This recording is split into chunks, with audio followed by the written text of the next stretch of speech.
On va passer à la troisième question. Donc là, les autres parties vont passer un peu plus vite. Oui.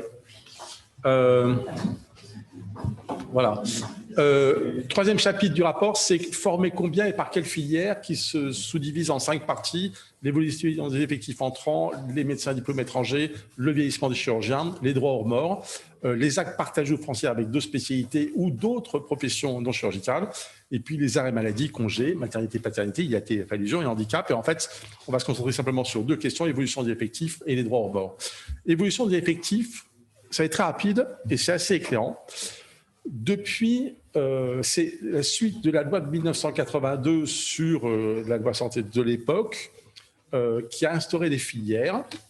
Et en 1985, il y avait simplement 6 filières: biologie médicale, santé publique, psychiatrie, le groupe des spécialités médicales, le groupe des spécialités chirurgicales et recherche médicale qui a disparu 2 ans plus tard. Et puis au fur et à mesure, on l'a vu tout à l'heure, le nombre, tout s'est décomposé en sous-unités, en sous-spécialités, avec une granulométrie beaucoup plus fine.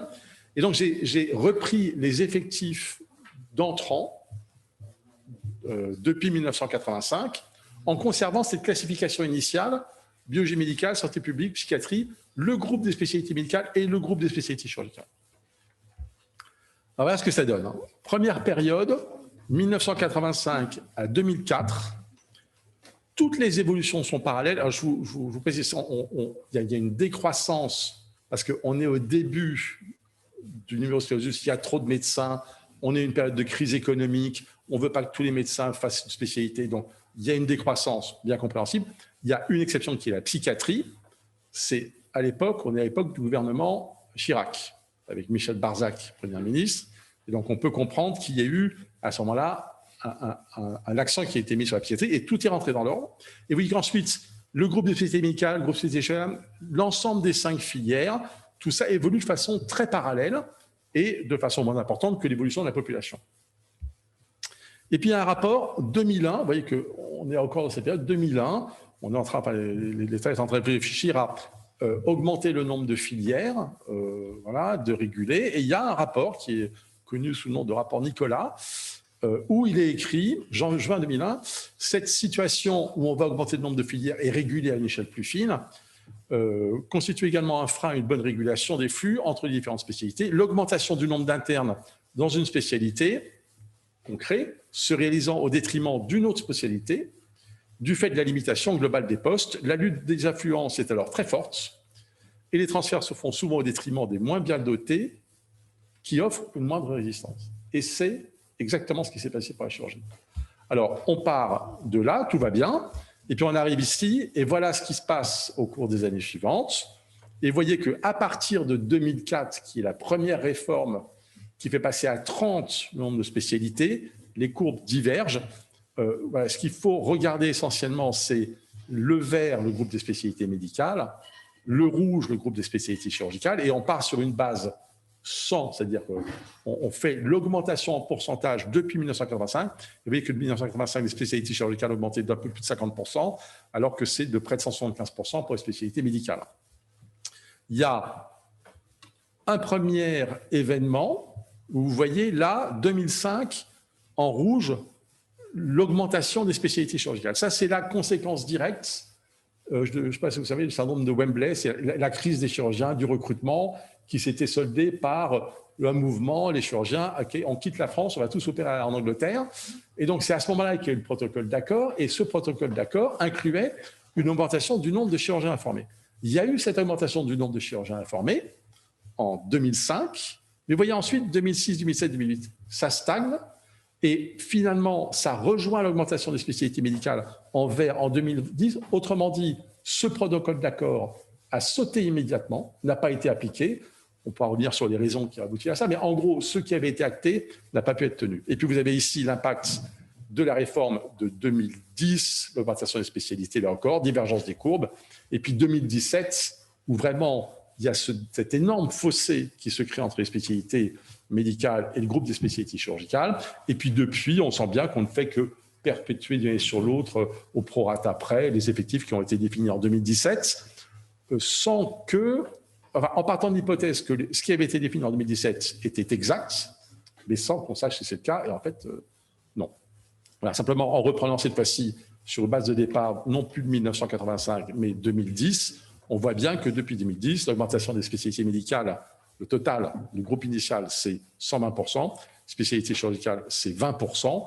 Il y a une exception parmi les spécialités médicales, c'est l'ophtalmo, qui rejoint la psychiatrie, mais parce que c'était mis en avant comme une priorité de santé publique. Alors, pour essayer de comprendre ça, et là encore je vais aller assez vite, c'est ce qui s'est passé, c'est qu'en 1982-85, le gouvernement, le Sénat, l'Assemblée n'étaient pas d'accord sur est-ce qu'il fallait réguler, est-ce qu'il fallait faire un examen sanctionnant, est-ce que voilà, qu'est-ce qu'on avait. Et donc en fait, l'État a dit bon, dans ces cas-là, on n'est pas d'accord, donc on va laisser les universités, les UFR, gérer la situation.